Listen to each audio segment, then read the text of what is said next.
Dans la famille Huawei, je demande le fils. Bah tiens, voilà le fils. Huawei a officialisé il y a quelques jours sa gamme P-Series regroupant beaucoup de smartphones. P40, P40 Pro, P40 Pro Plus, mais également le P40 Lite. Le P40 Lite, il est là, il est sympa. Le P40 Lite, justement, je voulais vous en parler parce qu'il y a plein de choses à dire sur ce P40 Lite. C'est le petit frère de la famille. Néanmoins, ce smartphone-là a plein d'atouts, plein d'avantages et il est juste là. Donc aujourd'hui, on va faire un tour du P40 Lite. On va regarder quel est l'intérêt de ce smartphone. Est-ce qu'il est fait pour vous? On va faire un tour global de la question photo, autonomie, performance, tout ça.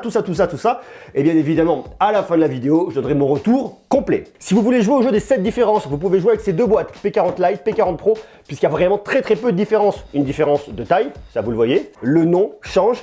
Ici, il n'y a pas de Leica. Par contre, vous avez dans les deux cas la galerie. Et je crois que dans l'absolu, vous voyez, il n'y a pas beaucoup de différence. Puisque la vraie différence, elle se situe ici. Mais la vraie différence se situe ici au niveau de l'arrière, surtout avec cette petite couleur verte. Elle existe en vert, noir et rose. Huawei a fait ce choix-là pour la partie appareil photo qui est différenciante et dans l'absolu pourquoi pas. On a donc 4 caméras plus un petit flashlight, mais je vais vous les détailler dans quelques instants. Ici sur la tranche, on va trouver un bouton qui sert également de capteur d'empreinte digitale et qui fonctionne extrêmement bien. Bouton de volume au bas et c'est tout. En dessous de l'USB-C, un micro, un haut-parleur et une prise jack. De l'autre côté, vous avez le tiroir de carte SIM. Vous pouvez mettre ici soit double nano SIM, soit nano SIM plus 4 micro SD. Tandis que sur le dessus, vous avez un micro pour la réduction de bruit. À l'avant, vous trouvez ici un petit poinçon qui va venir loger votre caméra de selfie. Et puis vous voyez, sinon, rien de bien spectaculaire. Un menton qui est un peu plus grand, mais dans cette gamme de prix, c'est complètement raisonnable. Une prise en main qui est bonne. Un smartphone qui est pas très lourd, qui fait 183 grammes. À l'avant, c'est une dalle IPS, c'est du LCD de 6,4 pouces de diagonale. Ça, c'est un des points forts de ce smartphone parce qu'il a quand même un écran qui est relativement grand. Full HD+, 2310 par 1080 pixels à 398 pixels par pouce. La modification que je vous conseillerais de faire, c'est de venir dans les paramètres. C'est exactement la même chose que j'ai fait dans le P40 Pro. Vous allez dans votre mode et température de couleur. Par défaut, vous êtes en couleur vive. Moi, je vous invite quand même à vous mettre en couleur normale, à les pousser en chaude. Ça vient jaunir à l'écran et c'est beaucoup plus agréable. Et oui, forcément, il faut penser à vos yeux et à venir les protéger. On a donc un smartphone qui est complètement optimisé pour la partie multimédia, que ce soit pour venir regarder des séries, des films, tout ce que vous voulez, monsieur heureux sur YouTube, vous pouvez le faire. Vous avez un haut-parleur mono sur le côté que je trouve puissant, avec un spec qui est quand même plutôt pas mal pour voir qu'on a un tout petit haut-parleur. Il développe des graves. Et comme je vous le disais, si vous voulez aller plus loin, vous avez ici votre prise jack qui vous permettra de bénéficier de la meilleure qualité audio. Et il faut savoir que vous avez également de Bluetooth 5.0 si vous voulez utiliser un casque sans fil. Pour jouer, pour s'amuser, faire tout ce que vous voulez avec des verbes du premier groupe en haut, eh bien vous pouvez y aller parce que ça fera franchement l'affaire. Côté performance, vous avez derrière un Kirin 810, 6 Go de RAM, 128 Go de stockage, que vous pouvez monter grâce à une carte micro SD jusqu'à 256 Go. Pour de l'usage courant, ça ira parfaitement bien. Attention, vous pouvez pas faire tourner ici tous les jeux, puisque vous n'avez pas non plus le processeur le plus haut de gamme. Si vous voulez aller beaucoup plus loin au niveau de l'expérience, vous vous en douterez, il faudra aller sur le P40 Pro ou sur le P40, mais je dirais que d'une façon un peu plus générale. Vous voulez faire tourner beaucoup de jeux de la galerie, et bien vous avez de quoi faire avec ce smartphone. Il y a noté que sur un tout, vous avez le score de 299 714. En fonction de vos usages, vous allez le garder un jour et demi. Vous avez une grosse batterie derrière de 4200 mAh, mais je dirais que là où est le point le plus fort de ce smartphone, c'est pas tant la batterie, qui est quand même vraiment bien, c'est surtout la question de la charge, puisque oui, ici, vous avez de la supercharge 40 watts qui vous permet de le recharger extrêmement rapidement. De 0 à 70% en seulement 30 minutes. Partie logicielle, on tourne ici sur Emotion UI 10.0.1, basé sur un Android 10. Si vous connaissez Emotion UI, vous savez que vous n'avez pas de tiroir d'application. Tout se situe ici, toutes vos apps, que vous pouvez venir grouper bien évidemment. Il y a une belle amélioration et un beau travail qui a été fait là-dessus, et notamment au niveau des paramètres. Tout est bien groupé. On a vraiment gagné en lisibilité. Vous le savez ici, il n'y a pas de Play Store. Mais par contre, vous avez la galerie de Huawei. La galerie de Huawei, j'en ai déjà parlé dans une autre vidéo que je vous invite à aller visionner pour savoir comment elle fonctionne, ce que vous pouvez avoir, quelles sont les applications qui tournent dessus, et surtout comment récupérer les applications, les données, les contacts, les photos de votre ancien smartphone pour les transférer directement sur votre nouveau smartphone de Huawei. Je vous explique aussi comment trouver toutes vos applications et les utiliser très facilement là-dessus. Donc je vous invite à aller jeter un coup d'œil à cette vidéo. Vous avez donc 4 capteurs photo à l'arrière de votre smartphone. Le capteur en haut à droite, c'est votre capteur principal. C'est un grand angle de 48 mégapixels qui ouvre à f1.8 qui vous sortira des photos en 12 mégapixels. Vous avez en dessous ici un ultra grand angle de 8 mégapixels qui ouvre à f2.4. En bas à gauche, c'était la caméra pour la macro de 2 mégapixels qui ouvre à f2.4.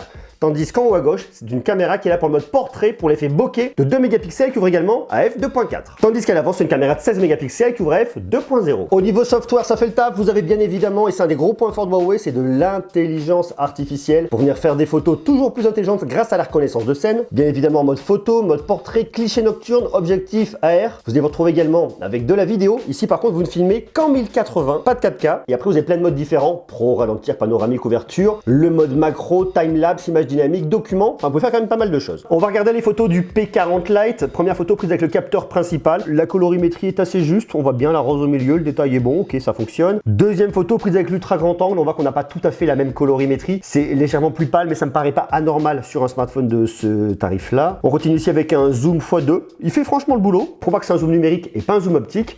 Et ensuite, on arrive jusqu'au x6. C'est moins exceptionnel, c'est plus lissé, il y a plus de bruit, mais ça me paraît normal dans cette gamme de tarifs-là. Capteur principal, ultra grand angle, x2, x6. Beaucoup de bruit. Capteur principal, ultra grand angle, x2, x6. Là, on est sur une photo prise avec le mode portrait. Je suis un peu dubitatif. Il y a certains endroits où ça marche très bien, notamment, vous voyez, sur la main ici, où les contours sont quand même bien faits. Sur le pull, il a tendance un petit peu à se perdre ici. Les cheveux vont bien, sauf toute cette partie-là qui est floue, qu'il n'a pas réussi à repérer. Entre les doigts, ça va à peu près. Vu le processeur et vu qu'on n'a pas de caméra TOF, les rendus me paraissent pas anormaux. La caméra de selfie donne un rendu qui est franchement correct. Là, on arrive sur la macro. Alors moi, la macro, je suis jamais bien fan sur les smartphones. C'est pas trop mal lorsque vous avez beaucoup de lumière. Tout de suite, c'est beaucoup plus lissé, c'est bruité. Si vous aimez ça, pourquoi pas, mais bon, moi je suis pas particulièrement fan. Sur la photo de nuit, c'est un smartphone qui est pas particulièrement bon et c'est relativement normal. Si vous voulez aller loin au niveau de photo de nuit, il faut aller sur le P40 Pro. Le détail, on le retrouve pas, on est sur une expo longue tenue à la main. Autant la gestion des lumières est pas mauvaise, autant vu qu'on n'a aucune stabilisation optique, mais tout de suite, c'est un peu flou. Un smartphone que vous pouvez déverrouiller de différentes manières, via le capteur d'empreinte digitale,